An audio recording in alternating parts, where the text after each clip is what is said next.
Je sais que vous avez hâte. Je sais que vous avez certainement hâte, comme moi, de rapidement assister à ce match parce que ça sera un match grandiose. Vraiment, j'attends impatiemment ce match. Salut les amis, j'espère que vous allez bien. Donc demain, ça sera un très très grand match.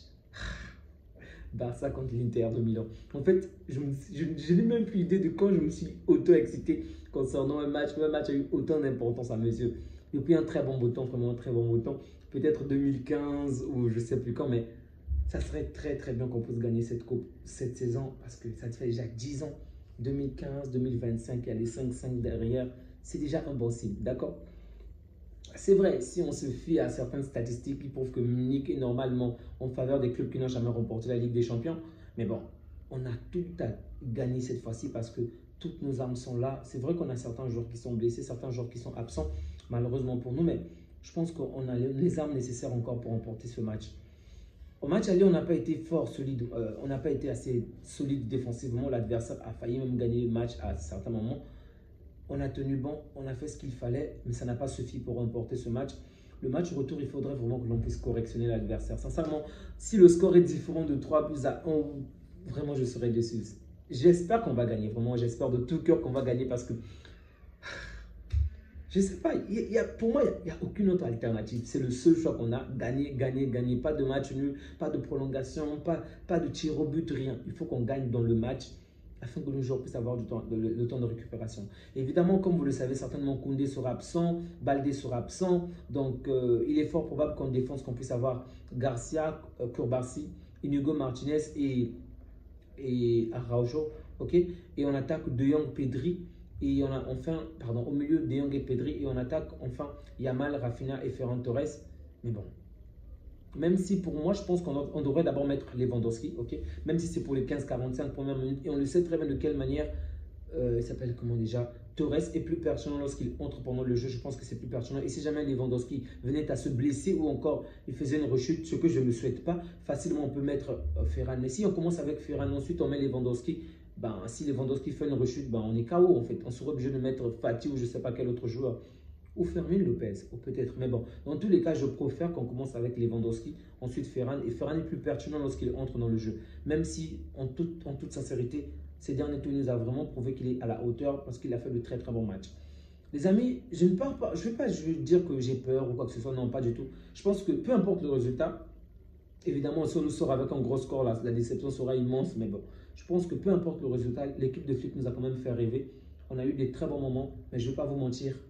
Si on ne gagne pas, ma déception sera grande. Dans l'ensemble, je retiendrai quand même de bonnes choses par rapport à cette saison parce qu'on a commencé cette saison, on va dire, peut-être avec le moins de cartes que la majeure partie des équipes. En fait, personne ne nous regardait à ce stade parce que financièrement, ça n'allait pas bien. Les joueurs, il n'y avait pas assez de joueurs. On avait comme qui Rafinha qui n'était pas top, Ferran Torres n'était pas top. Du coup, on n'était pas sur une très bonne lancée avant que la saison ne commence. Et Flick a complètement changé l'image. Aujourd'hui, on est la meilleure équipe en Europe, enfin, en termes de buts, l'équipe la plus offensive. Bref, Flick a complètement changé les choses en très peu de temps. Évidemment, il y a également eu certains joueurs qui ont pris certains postes, qui ont pris une certaine carrure. Évidemment, il ne faut pas l'ignorer, mais le travail que Flick a fait est très bon. Et donc, peu importe le résultat de demain, déjà, merci à Flick pour tous ces moments qu'il nous a fait vivre. Mais bien évidemment, on veut une victoire. Et je sais une chose, si on va en finale, même si Munich est pour les clubs qui n'ont jamais remporté la Ligue des Champions, si on va en finale, le coach qui ne perd jamais ses finales remportera la finale. Donc les amis, j'ai vraiment hâte de voir comment le match va se passer contre l'Inter. Au match aller, on s'est fait avoir sur 2 coups de pied arrêtés. Je pense qu'au match retour, on a quand même tiré assez de leçons sur cela. La première leçon, c'est déjà éviter de prendre un premier but dans les 15 voire les 20 premières minutes. Vraiment éviter. Et de préférence être la première équipe à marquer. Et nous, lorsqu'on marque en premier, il est très difficile qu'on puisse perdre le match par la suite. Donc, je pense qu'il serait préférable qu'on puisse marquer en premier, ne pas se prendre un but très tôt et marquer en premier. Ensuite, éviter des coups de pied arrêtés au maximum de fois. Éviter très peu de corners, très peu de coups francs. Vraiment, ça va nous épargner pas mal de choses. La défense, je ne peux pas dire un alignement quelconque parce que c'est ce style de jeu très haut qui nous pousse à marquer beaucoup de buts, qui nous pousse à vraiment être très offensif. Donc, du coup, je ne peux pas demander grand-chose par rapport à la défense, surtout lorsque je sais de quelle manière elle est amoindrie. Elle est aujourd'hui affaiblie avec tous ces joueurs absents. Sincèrement, tout ce que je peux demander, c'est une certaine cohérence, qu'il puisse être vraiment synchrone et que le gardien puisse vraiment être dans un bon jour. Ok, les équipes qui gagnent de la Ligue des Champions, ce sont également des équipes qui ont un très bon gardien. On l'a vu combien de fois avec le Real où tu sais que si ce n'était pas Courtois, le Real aurait certainement perdu. Le Real contre Liverpool, le Real contre City, le Real contre ceci, contre cela. C'était souvent Courtois qui venait faire des arrêts décisifs. C'était le grand mur jaune qui a permis au Real de remporter ces compétitions-là. Donc, j'espère juste que Chesney va être très très bon et qu'il fera le nécessaire. Donc, les amis, je vous le dis, je vois bien le Barça s'imposer. Bon, je ne vais pas dire 3-1. Je ne sais pas pourquoi, ce score-là me revient constamment à la tête. 3-1, disons 3-1. J'allais être plus mesuré en disant 2-1, mais je vais aller pour 3-1 en notre faveur. Au pire des cas, si on est catastrophique, 3-2. Mais je vois bien notre équipe marquer au moins 3 buts. Du côté de l'Inter, apparemment, Lautaro sera de retour, Thuram sera là. Ils ont quand même pas mal de joueurs qu'ils ont récupérés. Dumfries, bref, c'est pas réjouissant, mais bon. Est-ce que l'Inter sera en mesure de répéter la même performance qu'au match aller? Peut-être même faire plus, mieux. Mais ça m'inquiète, mais je ne vais pas dire que je suis inquiété dans le sens où on va perdre, mais je préfère en fait qu'ils ne puissent pas être dans leur meilleure soirée. En fait, qu'ils puissent vraiment être plombés, épuisés quand on les marche dessus. Mais je vois mal l'Inter marquer autant de buts, sincèrement. S'il marque, je vois à la limite 1 ou 2 buts. Mais 3 buts encore comme au match aller, non, il est peu probable. Par contre, de notre côté, je ne dis pas qu'on va forcément le faire, mais je vois plus le Barça être en mesure de marquer 3 buts. Sauf si, évidemment, on attaque, on a des joueurs qui sont en méforme ou blessés. Vraiment, je ne sais pas, je ne suis pas en footix ou quoi que ce soit. Et je vois bien l'Inter jouer. En ce moment, ils ont perdu la première place. Je vois bien l'Inter jouer. Mais ce qui m'inquiète en tant que tel, c'est un carton rouge ou une exclusion du joueur, surtout tôt dans le match. Ce sont ces deux scénarios-là, je me dis, ouais, ça peut être catastrophique. Surtout lorsqu'on sait qui sera l'arbitre demain. Ok, un grand fan de Madrid, précisons-le. Celui qui a assisté au match retour, qui a arbitré le match retour contre le Real, contre l'Atlético de Madrid. Le double tir le double tir de Martinez. Bref, on ne peut pas dire que ça soit un grand fan du Barça, mais on sait déjà qu'il est fan du Real. Dans tous les cas,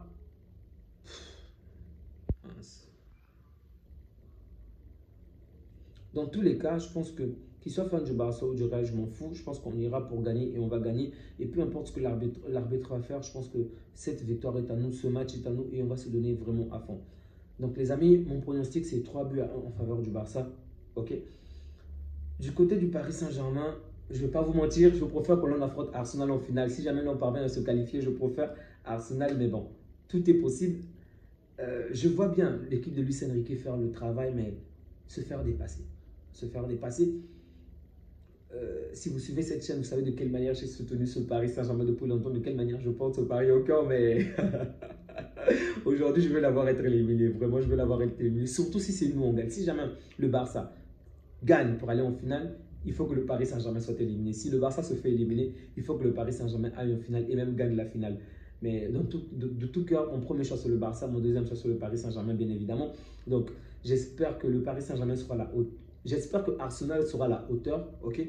Et que Arsenal pourra gagner. Parce que je vois, lorsqu'on revoit un peu le match retour, le match aller, pardon, on a vu de quelle manière Arsenal s'est procuré énormément d'occasions. Mais il manquait ce petit truc-là pour réellement marquer. Donnarumma était bon, les joueurs étaient par-ci, par-là. En fait, ils n'ont pas été assez adroits. Et je me dis, c'est parce que des joueurs comme Rice ont joué en arrière, Odegaard n'a pas joué, on va dire, dans la meilleure des positions.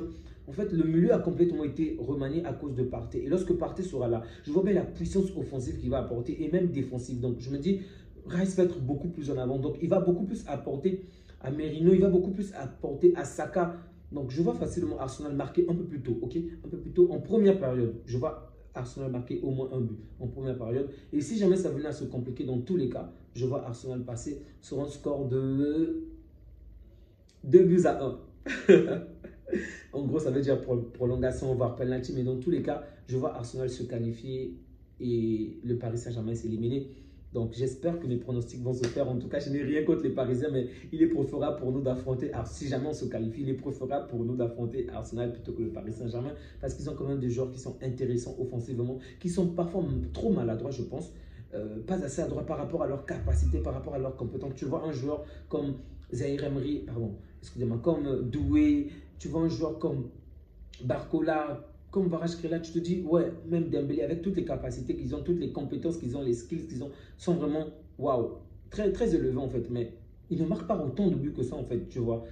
En plus, par rapport au championnat français, ils auraient dû marquer beaucoup plus de buts. C'est vrai qu'ils ont gagné, ils ont déjà gagné le championnat et donc en ce moment, c'est vraiment en mode ralenti. On n'a pas à s'inquiéter, on n'a pas à se blesser ou quoi que ce soit. Mais pour moi, c'est le Paris Saint-Germain qui devait avoir beaucoup plus de buts que même le Barça.